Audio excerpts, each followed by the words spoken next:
Uh-huh. I just feel like I've been around the block, ripping up fantasy stock, working around the clock. Look at the view from the top. Researching rookies a lot? No, I just be listening to pods. Yeah, one in particular, I'm just a messenger. Let me just pass on the rock.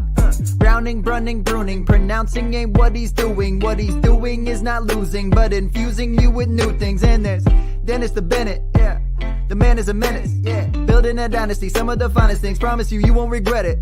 Sly as a fox, cultured in pop. Give him his props. Here is a thought, here is a box, and you cannot compare them at all. So don't even try. Careful with the news, but when you use a take, I take up Tony Fire. I mean Dyer, because anyone else is a huge mistake. Whoa, fantasy round table, fantasy round table, yeah. Fantasy round table. Come take a look at the crown, baby. Hey, fantasy round table, fantasy round table, woo. Fantasy round table. Come take a look at the crown, baby. Go. Hello and welcome to another episode of the Fantasy Football Roundtable Podcast. It is Tuesday. A wild week 3 is in the books. Dennis had to be out today, so I will be taking you through all the scores and all the happenings from a full weekend of NFL games. Plus, we had our first Monday night doubleheader. There are going to be a few of those this season. There is actually another one this coming Monday, and then we start the international series games. So the NFL just likes to keep giving you special games and stuff to check out, and it is a delight. But I'm going to go ahead and dive right into the recaps. If you have any questions or comments, be sure to throw them up, and I will get to those as I go along. First game from Sunday, the New York Giants getting a much needed first victory of the season. And that was a theme. A lot of the teams that were winless managed to get into the win column in week 3. The New York Giants winning 21-15 over the Cleveland Browns. And oh my, was it another huge game for Malik Nabers. He had a big week in week 2. Week 3 followed that up with 8 catches for 78 yards and 2 touchdowns against a pretty good Cleveland Browns defense. Daniel Jones, after a really horrendous week 1 that would have fairly had people questioning whether he was the guy or whether he was going to hold up this season, looked good in a second straight game. This against what should have been a tougher defense, 24-34, 236, 2 touchdowns. Devin Singletary found the end zone again in the running game, 7 receptions for Wan'Dale Robinson. Going forward, I think the Giants have developed kind of an interesting little offensive group that you would consider for fantasy consideration. Jones looking better. I'm still not totally trusting him, but he has looked better. They have the Cowboys on a short week. I will be closing by looking at that Thursday night game. So that's something to be interested in. Devin Singletary, he's getting a lion's share of the work. He's looked pretty good. He's getting receptions. He's getting yardage on the ground. And then in the passing game, Malik Nabers and Wan'Dale Robinson have started to become a real solid combination. On the other side, the Browns fall to 1-2. They lost in horrendous fashion at home in week 1. They managed to pull one out last week in week 2, but they came home and lost another heartbreaking one at home to the Giants. Their offensive line woes continue. 8 sacks on Deshaun Watson. He fumbled twice, lost both of them. Did throw for 196 and 2 touchdowns. The good news, they got Amari Cooper going. 12 targets this week, actually caught 7 of them for 86 yards and 2 touchdowns. That running game has been a real struggle, though. If you took Watson out of the equation, only 14 carries for 43 yards. That is something that they're going to have to get better. Still a ways off, it seems, before we get to see Nick Chubb. They have some weapons, but they are struggling a little bit. That is certainly something to keep an eye on in terms of fantasy. I don't know that there's as much upside for me right now as there was about this time last year. Next up, the Green Bay Packers went into Tennessee and won 30-14. The Titans, one of the few teams that remains winless. There are only 3 of them. We will talk about them along the way. The Packers moved to 2-1 on the season, but 2-0 with Malik Willis. It was really a great game for Malik Willis, returning to face his former team. Threw for 202 yards and a touchdown, also ran for 73 and a touchdown. But also of interest to me was Emmanuel Wilson. He was kind of a trendy pickup as we were closing the preseason, but, you know, would he get a lot of run behind Josh Jacobs? They also had Marshawn Lloyd. Well, Lloyd went on IR last week, so we know he's going to be out for a few games. Jacobs is getting run, but Wilson, 12 carries, turned that into 50 yards. Also had 2 receptions for 35 yards and caught a touchdown. You can't expect a touchdown every week, but he is getting enough touches. It seems like he could be a deep league flex consideration. He is. So for me, Will Levis, on the other hand, 2 more interceptions, 2 touchdowns, 2 interceptions, did throw for 260 yards. Not a terrible completion percentage. Was sacked 8 times, which isn't great. He also lost a fumble. So turnovers, sacks, this offense just not moving in the right direction. Did connect with DeAndre Hopkins. It was good to see him get 6 receptions, 73 yards, and touchdowns, saw 7 targets. But this is an offense that is going to be a little bit tough to gauge week to week. They couldn't run the ball at all in week 3. So we'll see if they can pick things up at all in week 4. An 0-3 start, not what anyone was looking at. We will have to see. What's up to you, Diggs? So that is the second game of the week. Third game of the Sunday slate that we're going to cover, the Indianapolis Colts hosted the Chicago Bears, got a 21-16 victory. So it was a loss for the Bears, but I was a little more encouraged by what we saw from Caleb Williams. He threw it 52 times. I don't know if that's incredibly encouraging. It is discouraging that the Chicago Bears still can't manage to run the ball. DeAndre Swift, 13 carries, only 20 yards, 4 carries, only 9 yards for Khalil Herbert. We actually saw Roschon Johnson in this one. He only had 8 carries and only had 30 yards, but was perhaps the most productive of the runners. Also caught 4 passes for 32 yards. He is a guy that if he's been set free in your league, I would consider picking him up. This was supposed to be kind of a get-right matchup for the Chicago rushing game because Indianapolis had struggled the first 2 weeks with rush defense. But we did not see it. Roschon Johnson seemed to spark the most of those backs out there, so I wouldn't be surprised if he gets a little more run.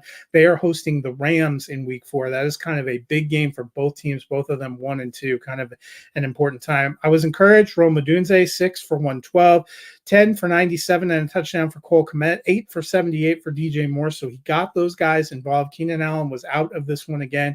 We'll see if he will be available for week 4. But Caleb Williams, they made him throw it 52 times, but did go for 363 yards, had first 2 passing touchdowns, sacked 4 times. The protection still not incredible. He did fumble and lose 1 and did have 2 interceptions. So turnovers are an issue. Got to watch that going forward. Turnovers also an issue for Anthony Richardson. The Colts got the win, their first win of the season. They're now 1-2. But Richardson only 10 of 20 as a passer, 167 passing yards, no touchdowns, 2 interceptions. Second week in a row that he has thrown a number of interceptions. Wasn't able to get any passing touchdowns. Only 24 yards rushing on 8 carries. Jonathan Taylor really helped carry the day, 23 for 110 and 2 touchdowns. That's feeling good. If I have the passing game receivers for the Colts, I am getting a little bit nervous. We mentioned a little bit of a slow start for Michael Pittman. He's banged up. He came in with a back and calf injury, but was a full go. Saw a team high 5 targets. He and Josh Downs each seeing 5 targets, but only 4 receptions for 36 yards. Downs only 3 for 22. They just aren't moving the ball a lot down the field. Their pass offense is still a little bit of a struggle. You know, we thought Michael Pittman maybe had a chance to turn the corner and get up to wide receiver 1 territory, but I am getting to be a little dubious based on what we've seen this first few weeks.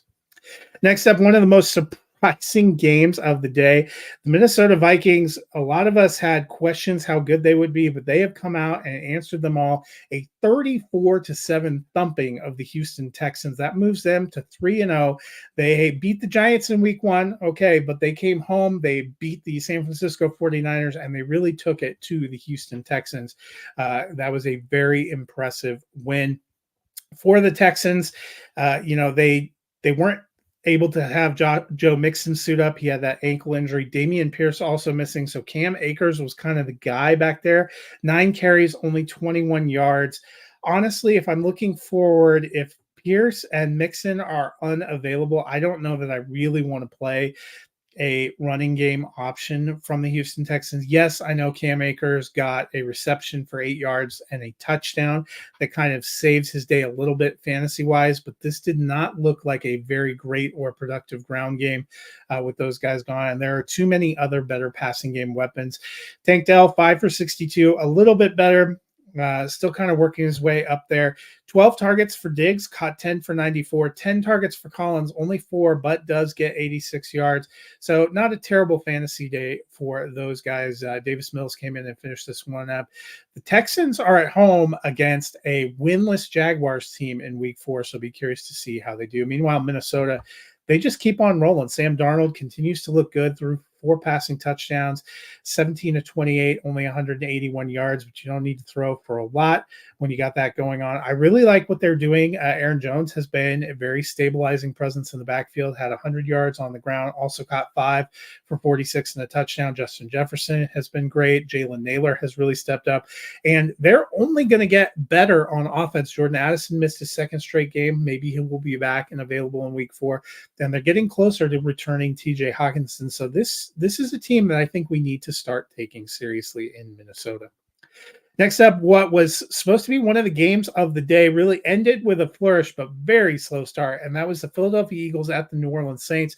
The Eagles come back for the 15-12 victory, but all but 3 points in this game were scored in the 4th quarter. This was a 3-0 game at halftime. It was 3-0 after the end of 3 quarters. But Saquon Barkley, able to break free, gets 2 huge touchdowns for the Eagles in the 4th quarter, goes for 147 yards. And they are able to hold on and get a victory. The Saints still looking good. A tough loss for them. They have a big divisional matchup against the Buccaneers next week. We will see how that goes. But for the Eagles, they have been playing a little thin on their own. A.J. Brown missed the 2nd straight game. Devonta Smith, 7 for 79, pretty good, but got knocked out with a concussion. Dallas Goedert really stepped up, 11 targets, caught 10 for 170 yards. He and Saquon Barkley kind of carrying them. You need to watch during the week if Brown is healthy enough to suit up and where Devonta Smith is progressing through the concussion protocol. If he has to miss, they are kind of thin. Jahan Dotson is there. He's probably largely rostered. Britton Covey had kind of a lot of targets in week 2, but only 1 target on Sunday. Johnny Wilson, a rookie, a work in progress. They do have a veteran in Paris Campbell. He came on. He saw 2 targets, caught them both for 13 yards. It's a little bit grim. I think if those 2 receivers are out, give me all the Barkley and Goddard that I can take. For the Saints, meanwhile, not a bad game, but maybe a little bit of a worrying sign. Just when we thought we could get really excited and buy into Rashid Shaheed, you get the goose egg from him. He was targeted 5 times, wasn't able to turn any of those into receptions. He had a big couple of weeks. I think they are still looking for him. He is still a flex consideration for me, but he may not be a set it and forget it top 24 wide receiver. Some people thought maybe there was that potential. I think there's still some questions about this Saints offense. Next up, we had a battle of unbeatens in Pittsburgh where the Steelers hold on for the 20-10 victory over the Los Angeles Chargers. For the Chargers, the big question has to be Justin Herbert. He came in a little bit banged up, was a game time decision, was able to go 12 of 18 while he was in there, 125 yards, did have another touchdown pass to Quentin Johnson. I think those are great signs for people who roster Justin Herbert and for those of us who are rostering Quentin Johnson, hoping for a bigger year 2. They got the ball to Glad McConkey. That wasn't too bad. The running game got slowed up. Pittsburgh, obviously a different kind of more fierce defense. But Justin Herbert was forced from the game. His ankle sprain got worse. Taylor Heineke was the one that came in. There was some question. Would it be Heineke? Would it be Easton Stick? They went with Heineke on Sunday. Justin Herbert, you need to watch him throughout the week. This is a huge week 4 game against the Kansas City Chiefs.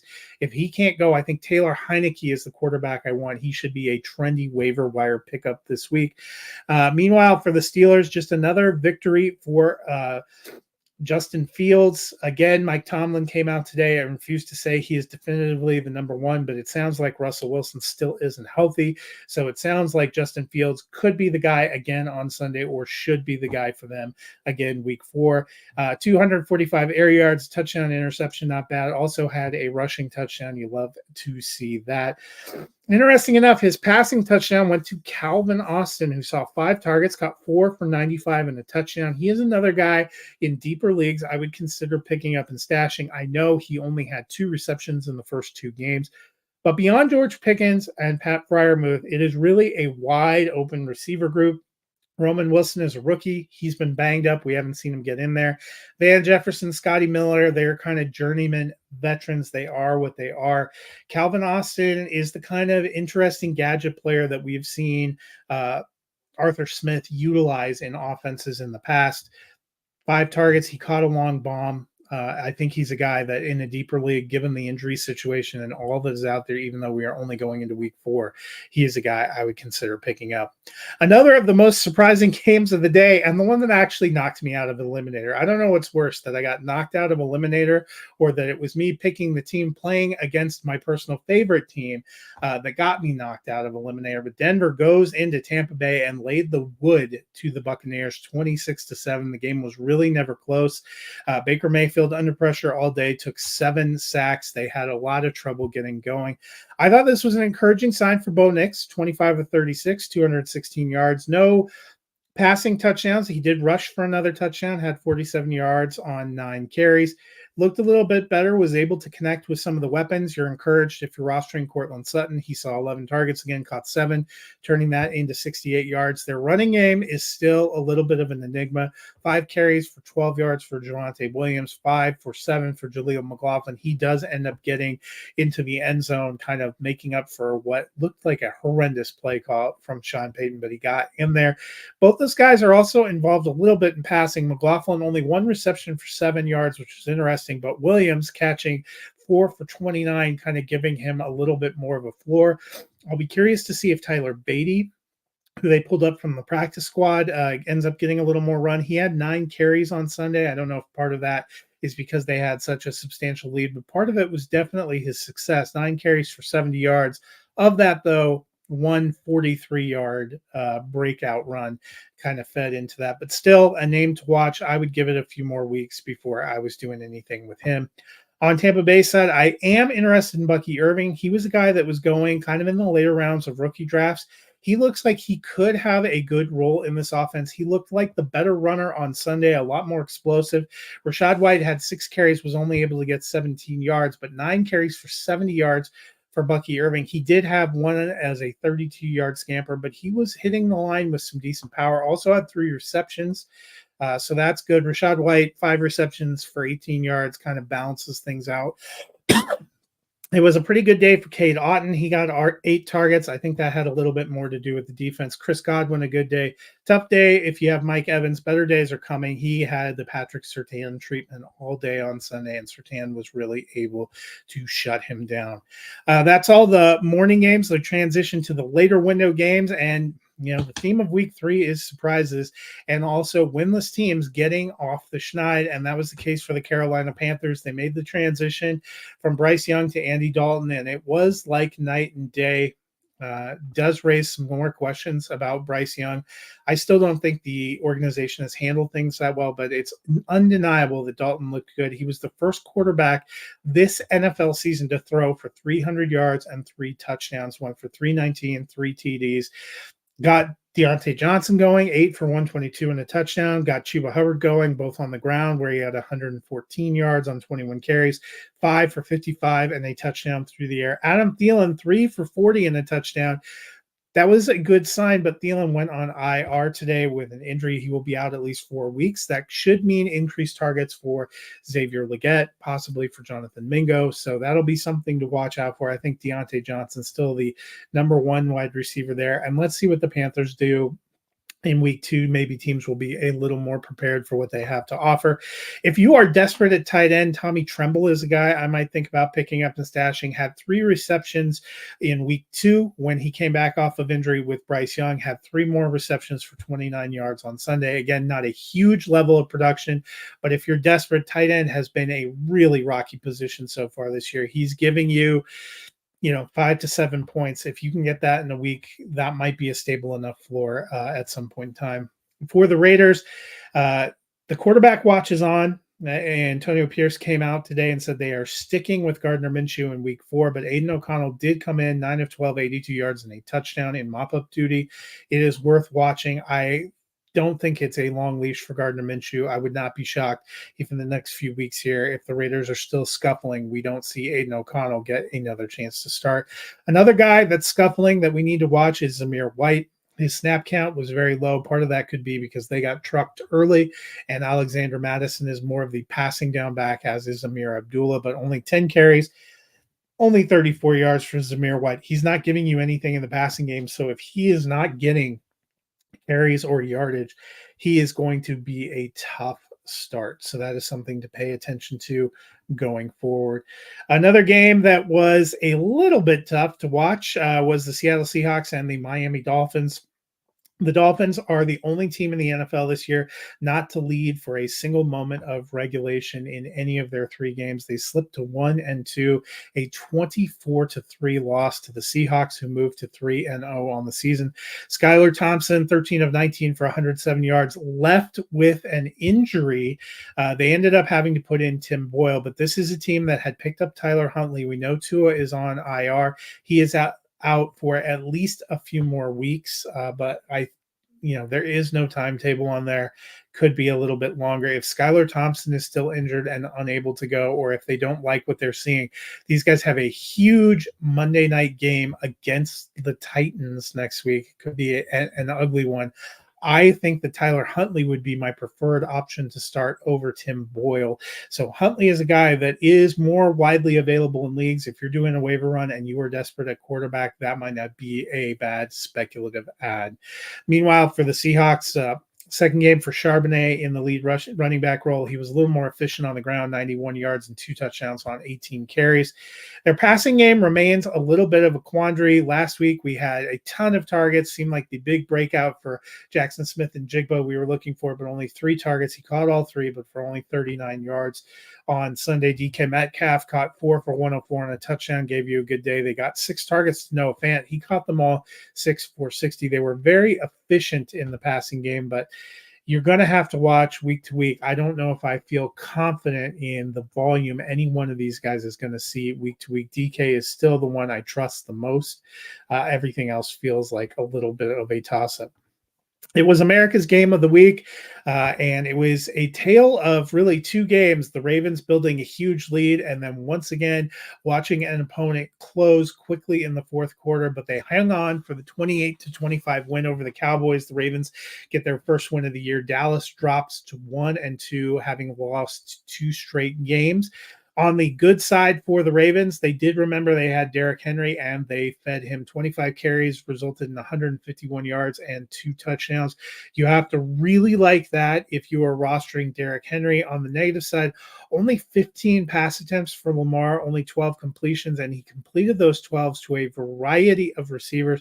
Mark Andrews, no receptions, no yardage, only 1 target. Isaiah Likely, only 1 target, caught 1 for 4. Flowers, 3 for 20 on 4 targets. It was a very tough day. You saw Charlie Kohler and Nelson Aguilar get as many targets as Isaiah Likely and Mark Andrews. It is still tough to figure this passing game out. I'm all in on starting Lamar week to week and Derrick Henry week to week. I'm still probably starting Mark Andrews, but I'm getting nervous.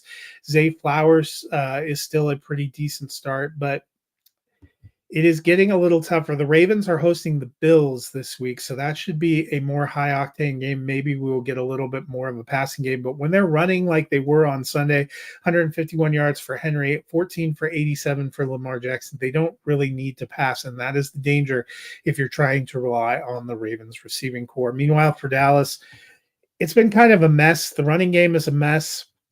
Ezekiel Elliott was a guy I thought had some intrigue, picking him up, potentially having him finish in maybe an RB3 range or be a weekly flex contributor, but we're just not seeing enough of that. He had a 1 catch for 6 yards, only 3 carries for 6 yards. Deuce Vaughn is mixing in there. Rico Dowdle, 8 for 32, also caught 3 for 24. He's probably the running back you want to start if you have to start a running back. But even then, for me, that would still only be in the flex range. Let's hope they can get CeeDee Lamb going a little bit more. It was good to see Jake Ferguson back, saw 11 targets, caught 6 for 95 yards. Another divisional matchup on Sunday afternoon was the Rams hosting the San Francisco 49ers. The Rams came in 0-2. Could they get their first win? It turns out they could. They outlast the 49ers 27-24. Both of these teams are incredibly banged up. Brock Purdy, 22 of 30, 292 yards, 3 touchdowns, all of them to Juwan Jennings. He was a popular pickup last week, will probably remain popular. Not sure if Debo is going to get cleared, not sure what's going on with George Kittle, and we know Christian McCaffrey won't be there. Brandon Ayuk, if you're looking for silver lining, saw 10 targets. That's great. Was only able to catch 5 for 48, but maybe making a little bit of incremental progress.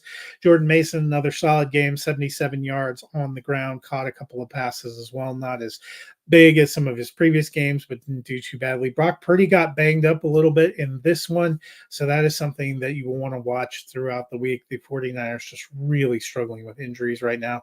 The Rams, depleted at wide receiver, but they got Kyren Williams involved, 89 yards and 2 touchdowns on the ground, probably his best game of the season. He also caught 2 for 27 and a touchdown, so really rewarded. We did not see a single carry in this game for Blake Corum, so I think that really shows that as long as Kyren Williams is healthy, he is going to be kind of the bell cow and probably one of the better fantasy options for the Rams. In the passing game, we had a lot of people pick up Jordan Whittington at the end of preseason, but a lot more people went after him last week with all the injuries. I've seen some good things from Tyler Johnson. People have gone after him. A lot of people holding Demarcus Robinson, but Tutu Atwell, another strong game, saw 5 targets, caught 4 for 93 yards. He would be a waiver wire target for me this week. Next up in the afternoon window, the Detroit Lions went into Arizona and got the 20-13 victory. The Cardinals remain a little bit of an enigma. After a rough week 2, Jared Goff looked a little bit better, 18 of 23, 199 yards, 2 touchdowns, and an interception. David Montgomery went for over 100 yards on the ground and a touchdown. Jahmyr Gibbs had 83 yards rushing. Also a great hook and ladder play with Amon-Ra St. Brown that he took in for a touchdown. He has that rare 20 receiving yards and 1 touchdown without actually having a catch, which is weird. Didn't even have a target in the game. I also thought that was a little bit of an anomaly. Montgomery on the flip side had 3 targets and caught them all. Amon-Ra 7 for 75 and a touchdown. Another good game for him. Concerns for Sam Laporta. He caught 2 for 36, but went out with an injury. Brock Wright came in for him, saw 5 targets, caught 4 for 34. He could be a waiver wire pickup if you were real thin at tight end. Also, another tough game for Jameson Williams. He had that huge breakout in week 1, a real mild week 2, and only 3 targets, only caught 1 pass for 9 yards in week 3. So he's still in the flex range for me, but he's another player I'm not as confident in. Was week 1 an aberration? After we play, they are at home on Monday night against Seattle. I think after 4 weeks, we'll have a pretty good idea of whether we overreacted to week 1 or whether they just need to get him more involved. Marvin Harrison Jr. saw 11 targets, caught 5 for 64 and a touchdown. That was good. Michael Wilson with 8 receptions. Trey McBride, a little quieter of a day, 3 for 25. They could not get the running game going. Detroit has a pretty stout front. They are tough to run against. Kyler Murray had 45 yards on scrambles, but only 17 for James Conner on 9 carries, 8 for Trey Benson, 7 for Amari DiMercato. So some things to watch out for there. The Cardinals, they've been real hot and cold so far. They got off to a great start in Buffalo, but really faded in the second half. Last week, they got out really hot and were able to put up a lot of points against the Rams. They started okay, a first quarter touchdown. It was 7-7 after a quarter, but they were only able to muster 2 field goals for the remainder of the game. So have to watch that offense and see how it develops. On to Sunday Night Football, the Kansas City Chiefs, with the aid of the officials, were able to hold on for a 22-17 victory over the Atlanta Falcons. In the backfield, it was all about Carson Steele with Isaiah Pacheco out on IR with a broken leg. He's out a minimum of 4 weeks, but I suspect it could be 6 to 8. Really like what we saw from Rashee Rice, 14 targets, 12 for 110 and a touchdown. Still slow going for Travis Kelce. Patrick Mahomes chalking that up to a lot of double coverage, but we'll we'll see if that progresses. In the running game, 17 carries for 72 yards, a very strong workmanlike day for Carson Steele. Also had 1 reception for 2 yards. Samaje Perine, more of the receiving back, caught 3 for 15, had 6 carries for 25 yards. They're still thin. Kareem Hunt potentially getting involved as we go into week 4 against a pretty stout Chargers defense. So that'll be something interesting to watch. Steele was a huge trendy waiver wire pickup last week. A lot of people probably still wanting to ride with him. For the Atlanta Falcons, it was good to see Drake London and Darnell Mooney still getting involved. A lot of targets there. Big play to Kyle Pitts was encouraging. Caught 1 for 50 down the field, but only caught 1 other pass. 2 for 59, did see 5 targets, but they're still working on getting that up and going. The Falcons, still a little bit of a work in progress. We'll see how they can get things going as they go into week 4. Kirk Cousins looked pretty decent. I do really like Darnell Mooney, though. He is developing into an every week start for me. He has been consistently getting targets from Kirk Cousins, and I think that is a really helpful place to start. Everyone had a little bit of a quieter week 1, but he saw 7 targets in week 2, caught 3 for 88 and a touchdown. He saw 8 targets on Sunday, caught them all for 66 yards. He is a guy that I have in that wide receiver 3 flex range. Seems to have good chemistry with Kirk Cousins. We're going to wrap up with the Monday night doubleheader. And the first game was not much of a game at all. The Buffalo Bills took it to the Jacksonville Jaguars, getting a 47-10 victory. What is up with the Jaguars? That offense doesn't look good. Coach Doug Peterson said everything is potentially on the table. They have a huge game this week going to play in Houston against a good Texans team. I think it's very possible they end up 0-4 by the end of the week, which would be a real dangerous situation. Trevor Lawrence continues to be like right around 500 as a passer, was only 21 of 38, 178 yards, had a touchdown and an interception, just didn't look great. Mac Jones relieved him toward the end. It'd be interesting to see what they choose to do going forward. Evan Ingram missed again. That was the second straight game he is out. That could make a difference. Brenton Strange still looking like he has some upside. If Ingram is out, he caught 2 for 12 yards and a touchdown. Christian Kirk, it was good to see him get back involved. 10 targets, caught 8 balls. Brian Thomas, 5 for 48. I think Gabe Davis will remain boom or bust. This was more of a bust game. On the flip side, for the Bills, I love what I'm seeing from Khalil Shakir. 6 for 72 and a touchdown seems to be their kind of go-to receiver. Josh Allen, an incredible game, 4 touchdowns, no interceptions, ran for 44 yards. Another good game for James Cook. It was encouraging to get a Dalton Kincaid signing.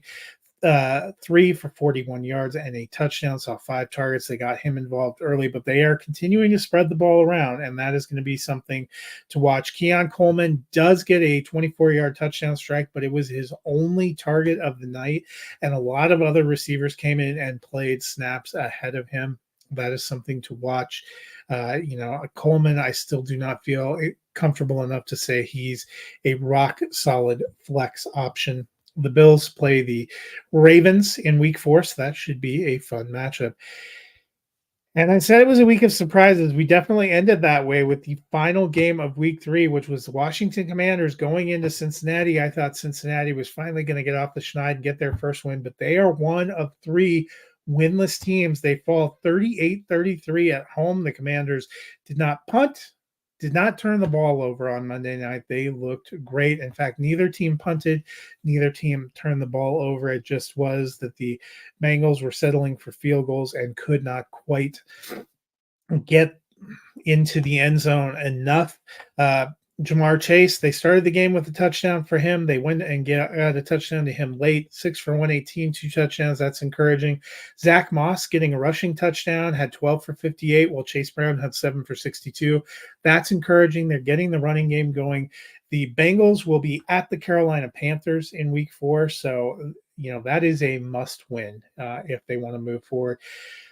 Kind of a disappointing debut for T. Higgins. He missed the first 2 weeks. This was supposed to be kind of a big breakout season. Saw 6 targets, only caught 3 for 39. Hopefully better things to come for him. Mike Gesicki remains a decent low-end tight end option. Saw 5 targets, 4 for 47.